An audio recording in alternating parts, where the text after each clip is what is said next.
Okay, it's beer o'clock on Real Ale Craft Beer. I'm joined by Chris, Real Ale 140. Check him out on all the usual social networks. And we have a bottle of Tempest Brewing Company in Scotland, and it's a bottle of their Brave New World, coming in at 7% ABV. There you go. The Scots don't have a fine tradition of working the Brave New World. I think if the bubble, the South Seas bubble got them into an awful lot of trouble, led to the Acts of Union, I think, as I recall. So need to watch out for that. This is a small batch, limited release craft beer. Wow. At their Kelso brewery. I don't know where Kelso is. Do you know what Kelso is? Not sure. It might be a province, or no, I'm not American.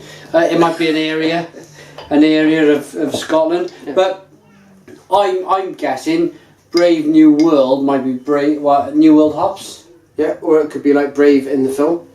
Could be Brave, yeah. With the little ginger girl with the hair. So they've gone with the whole trying to confuse us. Yeah. And of course you've got the whole William Wallace's the paedophile, you know, that's it's always interesting. I never knew anything about that. Yeah. I'm not being controversial, that's fine.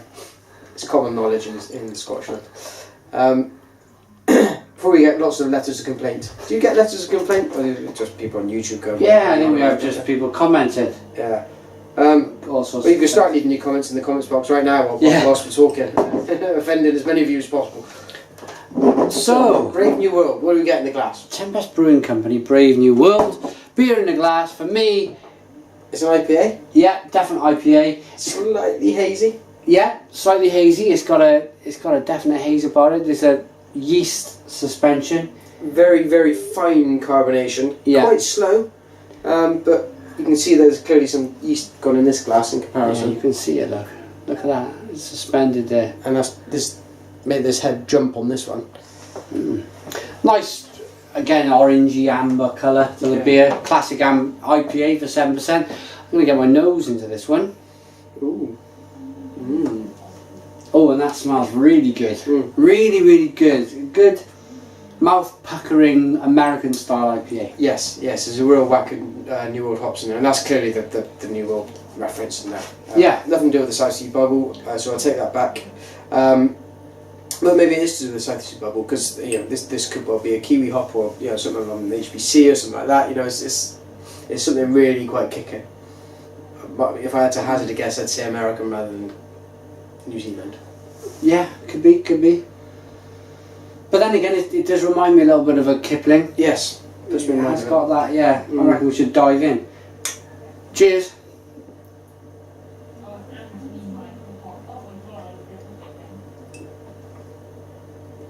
Mm. Ooh. Wow.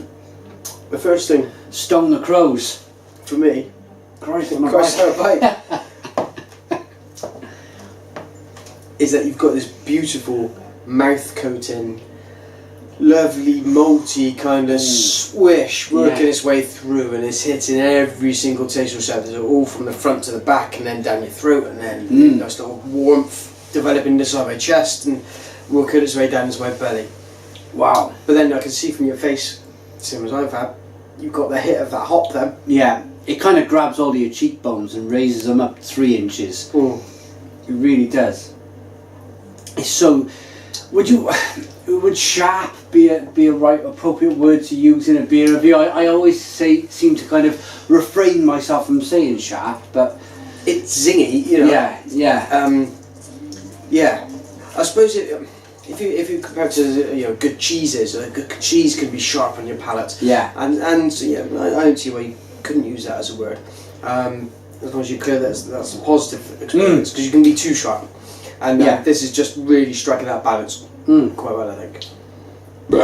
This is a great beer. This really is. Pick out some flavours, Chris. Pick out your mangoes and everything else. Cool. I would go with probably kiwi fruit. Those tiny little, those little orangey things. What are they called? Koi cop things. No, not them. Kumquats. And actually, that's probably the biggest one for me, is that real bitter kind of sensation that you get with a little hidden sweetness inside from the malts, because actually what you get after a couple of mouthfuls of this is that the bitterness is taking hold, Yeah. and that the malt is actually somehow, it's almost like a reverse drink that you get with many IPAs, in that the bitter is the kind of thing that washes everything else away. With this, the malt is the kind of comes in and washes the bitter away for a moment, and then you're refreshed again with the hop. Yeah. You're back into the hop, and this is a real palate wrecker, I think. Real good, big IBU beer. I think I'm picking up loads of bitter grapefruit, mango. There's some grapes. Yeah, it's grapey. It's again, as Chris said, it's a big malty brew as well. Nice mouthfeel. Yeah. Nice mouthfeel for a beer. This would be your kind of. We're all expecting the launch of the Xbox One and the PlayStation 4 in the next few weeks. It is November 2013.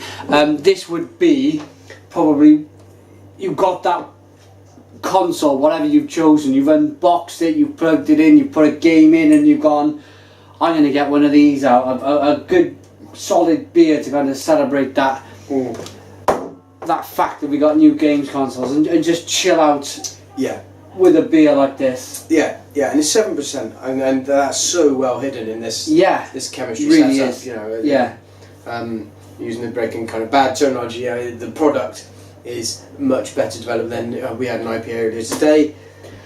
Just a bit lacking. A bit lacking. Yeah. And for me, that's that Breaking Bad 7% kind of meth. This is the full on 96, 97%. Yeah. Walter White meth. Absolutely. This is Walter White IPA. Yes. That'd be a good name for a beer. Well, yeah, there are probably some copyright issues there. Yeah. Along the way there. But final thoughts then, Chris, on Tempest Brewing Company from Scotland, their Brave New World. Well, I'd like to thank them for making it. That's a good thought. I'd like to see more from these guys. Whether they can, if they've got one great beer in their record collection, and made that, and or whether they can do a whole range and keep it consistent. That's the thing with a lot of really good IPAs. You start, if you don't keep it consistent, and I know that's difficult unless you've got a really big setup, but if you don't keep that consistent, you can be disappointed. I had a Wild Boar a couple of days ago from Buxton. Used to be one of my absolute favourite beers. The last 2 or 3 times I've had it, disappointing. Oh. And it was my first 10 out of 10 beer that I reviewed, and now I can't even look at it anymore. This is great. I would give this probably a 9 out of 10. 9. Great beer. Yeah. I'd love to see you be consistent. I'd like to see it again. I'd like to see it somewhere in a pub, maybe, if I can get hold of it. I think this gets, as I kind of mentioned, the Stone the Crow, so it's kind of my catchphrase for yes, I've got hold of a good beer. It's a release, really, when I say that. Yeah, 9 out of 10 for me, 9 out of 10 all day long. It's balanced, it's 7%, it's a beer, you're not going to want to drink 3 or 4 of them, you'd be off your trolley. Yeah. But it's a 1 or 2 bottle beer enjoyment of an evening with your new Xbox or your new PlayStation. It's very tasty, and I'm going to give it a 9 out of 10. And I'd like to feel it's going to give me a hangover either. No, it's a very kind of, you feel like it's almost organic. Yeah, it's gentle.